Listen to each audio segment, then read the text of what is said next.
What is pride to you? Pride? You are. I'm pride. I am pride. My father said so. Mammy, what's pride to you? Everything. I love it. That's all I can do. My parents are the best parents in the world. This is my mammy and daddy, Limerick. I love you both. Hi, this is Richard Lynch. You're watching ilovelimerick.com, and today we're at the Limerick Strand Hotel where we've gathered in honour of the marriage equality referendum on May the 22nd. Vote yes on May 22nd! Can you tell me what we're doing here today? So this evening we're launching Yes Equality Limerick, which is going to lead the campaign for a yes vote on May 22nd. It's all about asking Limerick people to go out and speak to their friends, their family members, their co-workers about why marriage equality matters and why we want to share the freedom to marry with loving, committed same-sex couples. Duncan, why did you choose to take part in the marriage equality campaign in Ireland? That's a good question, Richard. Basically, I believe strongly in human rights, and I think that equality is a fundamental aspect of human rights. I believe that every citizen in every country that they live in has the right to be treated equally and fairly, and unfortunately a certain group of society in Ireland today doesn't have that opportunity. So thankfully we have an opportunity to put an end to that discrimination, and that's why I've decided to get behind the campaign. I certainly know plenty of people from the community, and I'm delighted to be playing my part in working towards full equality for them as citizens of Ireland. Celia, why do you support LGBT rights? Why do you think it's important that gay people in Ireland have equal rights to everybody else? But I think there should be rights for everybody. Every human being should have the right to do what they want to do, whether it's marry someone that's the same gender as themselves. Anything to do with equal rights or rights for any human being is I would support no matter what. And I do, as I said, feel that if two people love each other, then why can't they be together? And if they are together, why can't one look after the other as much as one wants to? That each of them have the rights to their homes together, that everything will be financially cared for if anything happens to any of them. And I think all that is very, very important for anybody. And there's a lot of confusion out there. People think this is something religious, and that by passing this referendum we're actually going to be collapsing the Irish church as we know it. Can you clarify for people out there what this is actually about?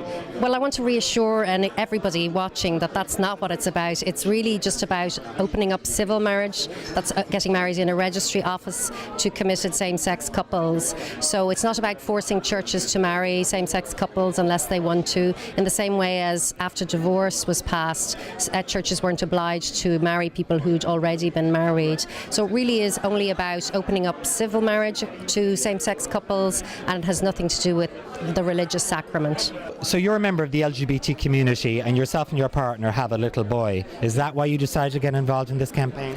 Exactly. At the moment our family unit isn't protected and isn't stable due to the current law, and on a personal level we want to get married. We want our son to be able to say that his parents can get married and have gotten married.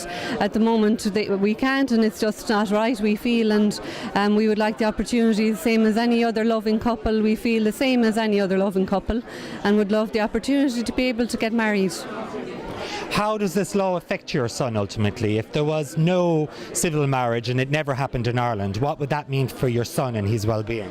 Well, at the moment, if, God forbid, something happened to my partner, Lane, our baby, Noah, I would have no rights really, because his next of kin wouldn't be me. It would be actually her mother would be the next of kin. And it's very worrying, to be honest. And also the other legal reasons to do with the house, and there's a lot of instability there, and we feel we're deserving, we're the same as any other loving family, and would love the opportunity to be able to be safe and to be happy. Can you explain to me the importance of being registered to vote in order to vote in this referendum on May 22nd? People have to be on the register, have to be on the electoral register, because unless you're registered you won't have a say, and it matters hugely, particularly that young people, that they're on the electoral register. You can go on to www.checktheregister.ie. It's very simple. You have until the 6th of May to get your name on that register, and then you can vote. I also think the personal stories are hugely important, Richard. I think that's what has the most impact.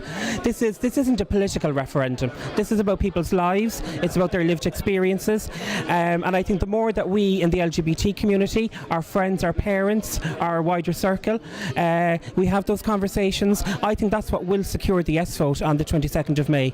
And I suppose finally what I would say is that, you know, we talk about we're in the lead up to the centenary of 1916, and you look at the proclamation and it talks about equal rights, equal opportunities, cherishing all of the children equally.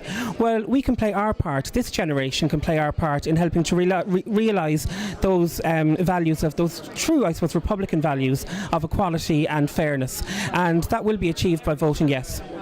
How can the people of Limerick help with this whole campaign? People of Limerick can help by engaging with the Yes campaign, by going out, by talking to their neighbours, their friends, their family and their co-workers and getting involved with the campaign. That doesn't have to be door to door, that can be just the conversation pieces.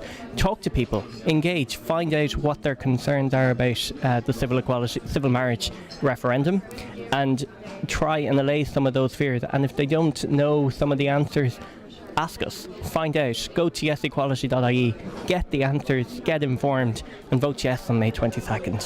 Why is this a human rights issue? I mean, why are we fighting for something that should already be given, that all human beings have equal rights? Why is this a human rights issue?